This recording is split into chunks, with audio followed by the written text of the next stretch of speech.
S&P rallied right to the 22 and the 55 cross. Now, while everybody is giddy, you have CPI tomorrow. There's a couple things here I just want to point out.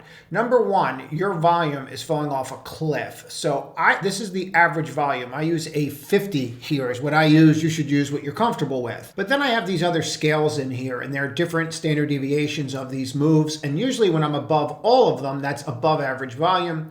And you can see that here. This was actually, exhaustive selling. What I want to just point out is that you're up because you don't have anybody really doing anything. You just have this grind where you have people getting out of short positions ahead of CPI tomorrow. I think it is pretty obvious that that's what's going on. We're going to get into this in some detail, but I do think it's really important to get that the market only does this for one reason, where you're just going straight up, right? That's a 45-degree angle. It's either institutions that are buying, or it's people that are just getting out because they're getting squeezed. Now, do I think the whole market's getting squeezed? No. I think you're positioning yourself. I think we had a little bit of flim-flam yesterday, and I think that added to it. Now, the flim-flam in general is going to come from CL, which is going to come from crude oil futures. And what's killing everybody here, we're going to leave this up for a second because we're going to need these lines in about 5 minutes. But what's killing everybody is this. You come in, and then we're supposed to have this huge conflict. And then we get over, but that conflict all of a sudden ends with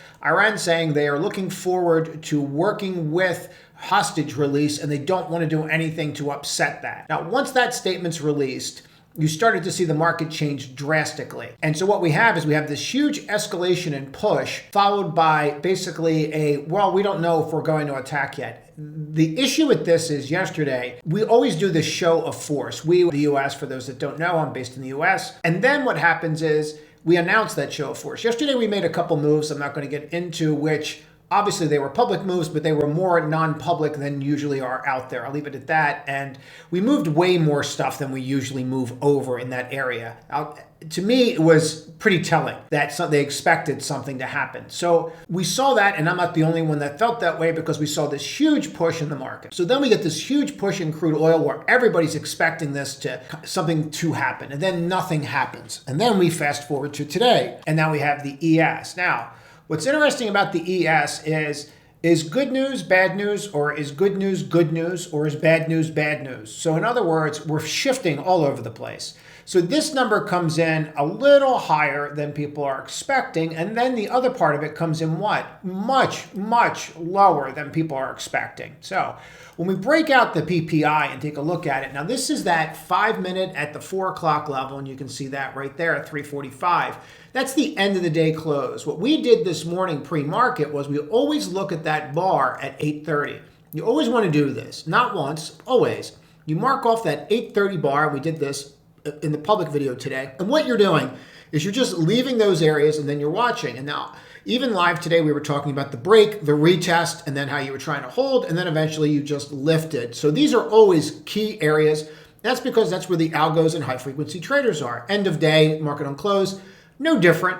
None whatsoever, especially on days like today ahead of CPI, so you're going to want to mark this. This is where it got really confusing. Now, by confusing, I mean the same move that happened last time, we didn't do this time. So let's talk about this. Here's PPI month over month, okay? And we can see that that is full PPI, which means you have food and energy in there. Here's core PPI. And you can see month over month is 0 with a consensus right here. Core PPI without food and energy, 2.4, we were looking for 2.7. Here's my problem. 0 means that there's 0 demand for anything out there that's not food and energy. In other words, when they're going out there and buying goods and services, if they're not raising the prices of those goods and services, remember, PPI is what corporations pay, CPI is what we pay. So if you're going to build the burrito, you're going to need salsa. If they're not raising the price of the salsa, and then in this case, if the salsa is actually flat from where it was a month ago, they're really not buying the salsa. And therefore, what's the burrito going to be, which is tomorrow? This is my concern with the market right now. Is bad news bad news? Meaning, if this declines more tomorrow on CPI, what's going to happen? Now, I've got 2 different investment banks we're going to go through that see it completely differently, and we're going to cover both of them and take a look at this tonight. But I think that this is really important to get. All of a sudden, this is really bad, meaning that this shows slow growth period. We're down 10% off this number. We usually are not that far off. Has it happened before? Have we had a zero? Yeah. Have we had negatives? Yeah. It's not that, it's the timing that this is happening that really makes it stand out. 2.3 versus 2.2, that bad. It's in line. But when you start to see how this is going, this is showing that you do not have demand. And that means corporations are not buying goods and services. And instead of dropping, we did the exact opposite, which kind of throws us in opposite world from July 11th. Now, before we go further, just to refresh, I understand everybody's feeling good about the market today, and I'm not here to tell you that we're not going to go up. I'm not here to tell you that we're not going to go down. I get it. You had a great day in the market today. Everything's great. It happened on light volume. The majority of day traders out there will say, I don't care. Price is price. I get it. You're day trading. These videos, when we start talking about this and what's going on with the market, they are not predicated upon what you're doing yesterday or just only tomorrow. They're predicated upon what's going on out there when you're looking at a daily chart. So understand that in what I'm about to say. My concern is this. Here I am. I finally got above the 12. We're shaking all this news off from Friday. We're finally over it on extremely light volume going into CPI. And CPI is acting completely different, or rather PPI, which came out first for the first time. Only twice this year PPI comes out first, and before we get to CPI, look at where you're at. Here's your 22, here's your 55. I mean, the idea that we're just going to miraculously get through these, maybe we do. But this looks to me like it's going to be a wall up here, and I think that you should probably, I use a 55 and a 22, you should use what you're comfortable with. The other thing that gets me about this area going into tomorrow, and don't get me wrong, I will be thrilled to death, is you have broken that DTL. That did happen today. Now, you could get super technical and use the top of that and say, oh, I need the higher high for tomorrow. And maybe you get that higher high tomorrow. Maybe that does happen. I mean, if you look at some of the indicators here, here's the RSI, that flipped and actually gave us, that's about as technical as a buy signal as you can get on the RSI. And I'm not saying to ignore the technicals. Remember, we always look at the stool, the fundamentals, the macro, and the technical.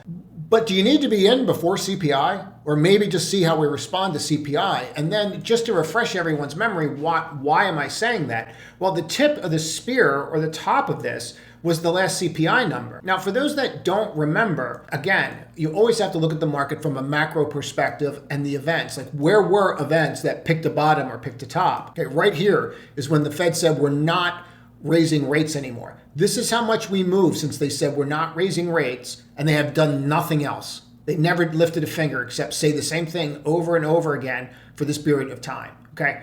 Now, you could argue, well, we were overbought and now we're oversold, and you would have a valid argument.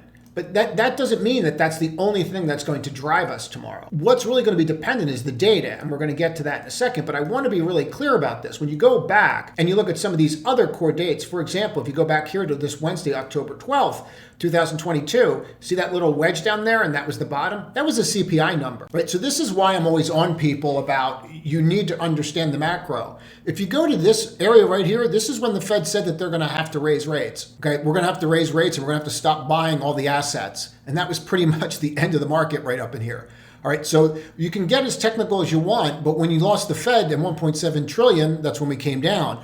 When CPI peaked, that's when we bottomed. Didn't mean you went up right away. When they said they were going to stop raising rates, we rallied. When CPI came in negative, we stopped. So we can look at this and we can analyze this. And I do that. I do look at this. I do see the flip. But do I need to really be the first person in the door? Now, we went through the geopolitical stuff yesterday, and quite frankly, it looks like it is going to be less of an event than I anticipated.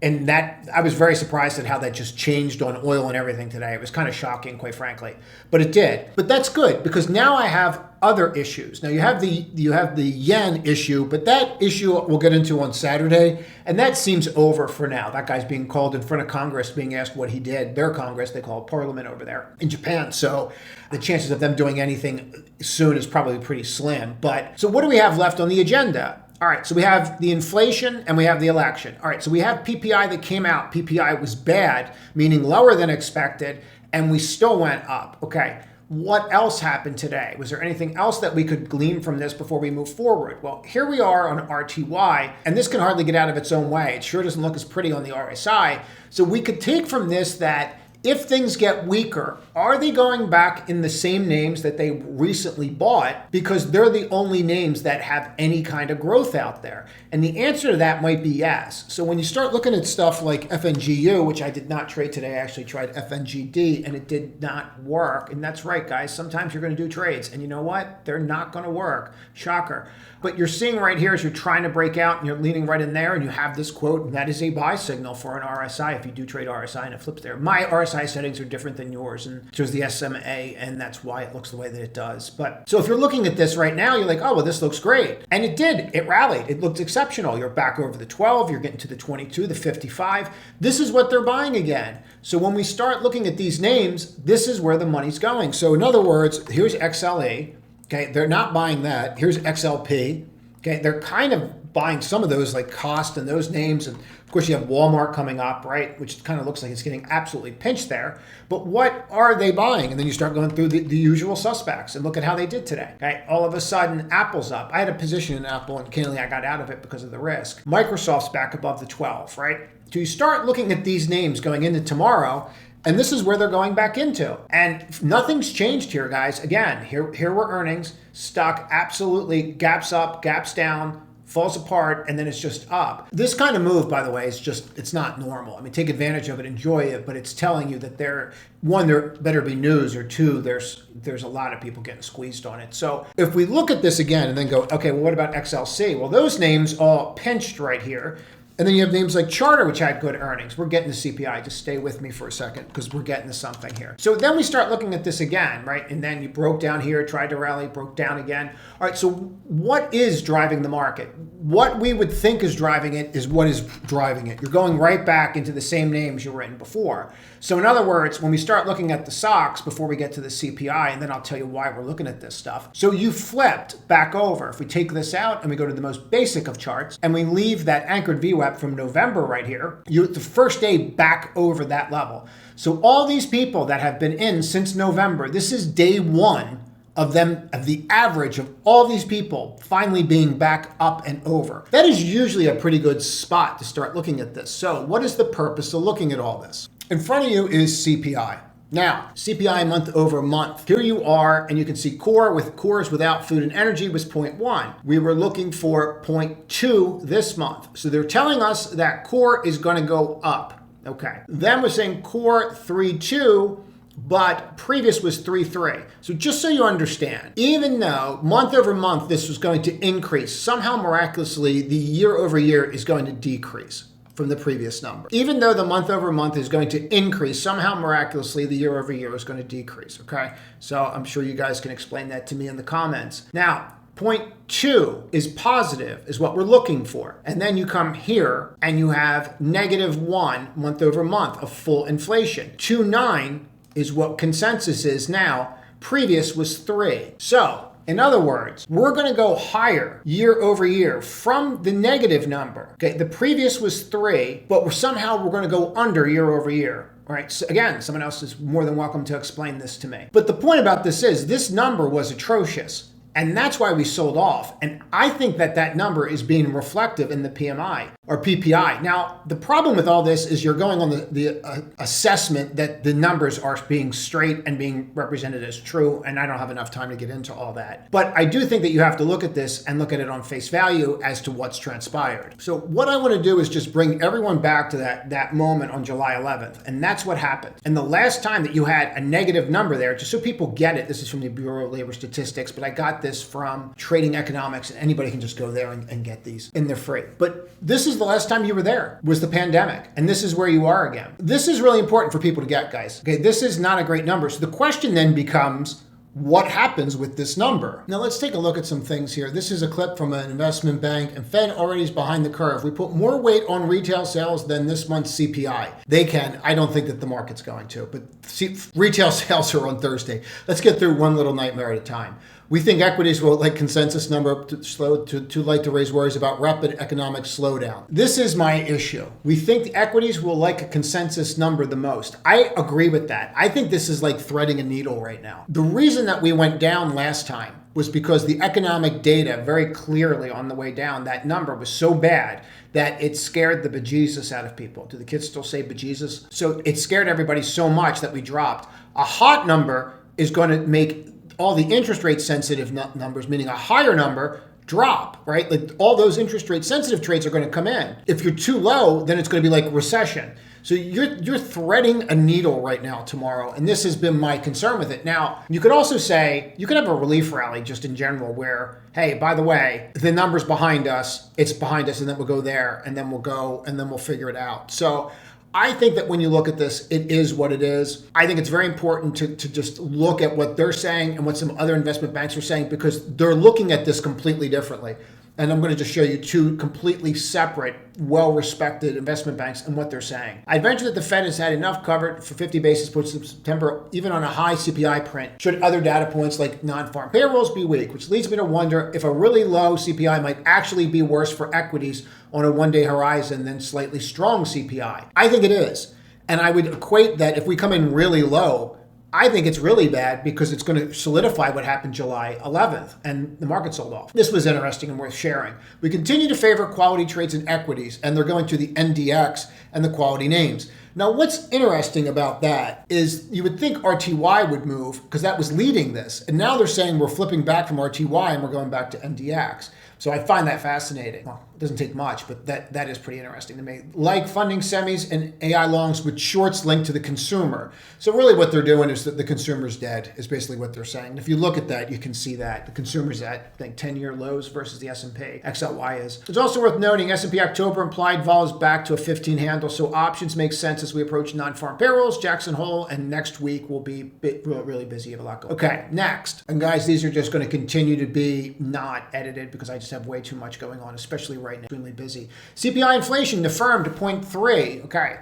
CPI in June surprised to the downside. This is Bank of America. We expect some of that surprise to reverse in July. We forecast headline 0.3 on the month, owing to mainly pickup in core services and inflation in energy prices. We forecast headline CPI rose to 3 on the month, owing to main pickup in core services and energy prices. We're going to go through energy prices here. I'm going to show you how I do it. This would leave the year-over-year rate unchanged, 3%, NSA index right there. Meanwhile, we expect core to come in at 0.2.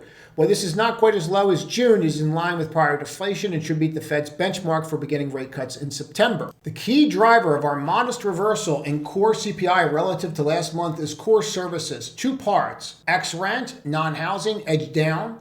For July, however, we expect decline in airfares to be more moderate. Shelter prices should pick up. So they're expecting rents to pick up.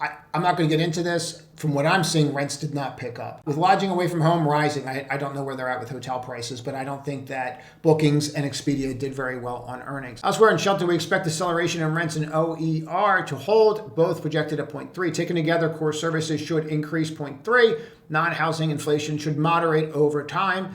Wage inflation, etc. But this is where it gets super interesting. Here we are at 1%. So this is how Goldman sees it. And what they're saying is, if core month over month, you can just screenshot this, comes in at 0.1, then we're going to go up 1%. What I find fascinating about this is when we usually look at these graphs, you have like a 2.5% area and a 2.5% area down here. They're saying no matter how good this is, they're leaning towards 1% is pretty much the max that you're going to see. I thought that was pretty interesting because usually you're skewed half and half, not remotely. If you're not over, if you're instead of 0.1, which is the consensus, if you come in at 0.2, they already start telling you and giving you a bias that you're going to be negative, plus or minus 40 basis points. So that alone, and then they're saying if you come in at 0.3, et cetera, et cetera. I think if you come in negative again, now this is core, which did not come in negative, the other came in negative, but if you come in negative again, I think the market sells off really hard, quite frankly. And I don't think anything will be spared. That's my opinion, and we'll see what happens tomorrow. You never know how it's going to play out. You just don't know. Because you have a lot of variables out there right now. But if you were just to look at this and just screenshot it, and you would be able to just utilize that and see where they come in. But they're saying the implied move through tomorrow's close is 1%. And they're telling you that even an inline number, that's the max that you're going to get. Now, in front of you is crude oil. And the big thing left is retail sales and CPI. And what I'm going to do is just reiterate that, but I really want to focus on this. Once we're through CPI, yeah, retail sales is going to matter. Not as much to the Fed. It just doesn't. So once we're through this, you're going to get a clearer picture on the market, which quite frankly is what I'm waiting for. So I don't need to be first. I'm just the way that I trade, especially in this market. But I do want to point something. I look at crude oil. And if crude oil closed here in July, and crude oil is here, and crude oil, no matter how you calculate CPI, even being with housing or everything is oil, and everything is oil, and everything needs gasoline. So when I look at this, we're down 11%. If I go and take a look at gas, which is RB, let's do it this way. Now, if I go and take a look at gas and I mark off July, and then we'll go mark off 30th, which is actually your, and if you take these two lines and you just drop them from here, you're down 5% on gas. So if I take that same logic and just look at where you're at from June 1st last time, which would put you right here. And then if you go to here, which is going to take you to the 28th, and you realize that gas was up last time for CPI. And also crude was up. So if we go and mark this off, which is now 10%, but if we go here and go find that first day right here, and then we're going to have to find that day right here, and we go and take a look at that, you can clearly see that gas was up and crude oil was up and CPI still came in really, really weak. So to me, I think the number, again, you never know how this is going to skew. I was the one last time that said the number is going to come in hotter, and it came in like that, which showed really weak demand. I don't know how it's not going to show weaker demand this time around than it did last time, just based upon where you're at with crude oil and gas. I don't get it, because you need these things. See, the only reason that gas goes up or down is because people don't need as much gas. And if you're not doing as much work, gas prices are going to drop. And people say, well, it's futures. Yes, of course it's futures. And of course it moves on the future price. But it's still supply and demand of the underlying product. And that's one of the things that are out there that people need to consider. For me, what I would really take away from this is you will get a much clearer picture on this market tomorrow once you see what happens with CPI. And what I would say to you is you closed right on the 12 and the 22 and the 55. Again, I don't need to be first. Just give me a close over that and then we get back to work.